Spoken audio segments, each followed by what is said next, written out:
focused on Clostridium botulinum and the mechanism of its botulinum toxin, which inhibits neurotransmitter release.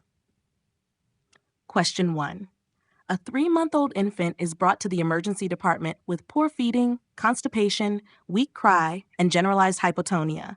The parents mention they occasionally feed him honey. Which of the following best explains the pathophysiology behind this condition? A. Autoimmune destruction of acetylcholine receptors. B. Decreased synthesis of GABA in the central nervous system. C. Inhibition of acetylcholine release at the neuromuscular junction. D. Inactivation of elongation factor 2 in motor neurons. E. Activation of guanylate cyclase, reducing sodium absorption. C. Inhibition of acetylcholine release at the neuromuscular junction. Explanation.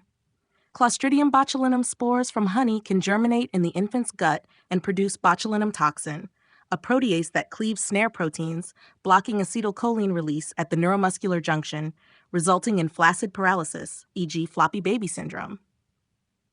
Why not the others? A. Myasthenia gravis, not toxin-mediated. B. Tetanus affects GABA-glycine, not botulinum. D. Mechanism of diphtheria toxin. Refers to heat-stable ETEC toxin. Question 2. A 42-year-old man develops diplopia, dysphagia, and progressive descending muscle weakness 18 hours after eating home-canned vegetables. His pupils are dilated and unreactive, and he has dry mouth. Which of the following is the most likely mechanism by which the causative agent induces symptoms? A. Irreversible binding to nicotinic receptors. B. Destruction of motor end plates. C. Autoimmune demyelination of peripheral nerves. D. Inhibition of acetylcholine release due to snare protein cleavage. E. Activation of G's protein, increasing intracellular CAMP. Correct answer. D.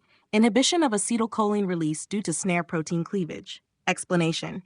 In foodborne botulism, performed botulinum toxin is ingested, travels to neuromuscular junctions, cleaves snare proteins, inhibits acetylcholine release, causing descending flaccid paralysis, cranial nerve palsies, and autonomic dysfunction, e.g. dry mouth, dilated pupils. Why not the others? A. Not the mechanism of this toxin. B. Suggests autoimmune or toxin-mediated receptor destruction, e.g. myasthenia. C. Describes Guillain-Barré syndrome. E. Mechanism of cholera and ETEC LT toxin. Would you like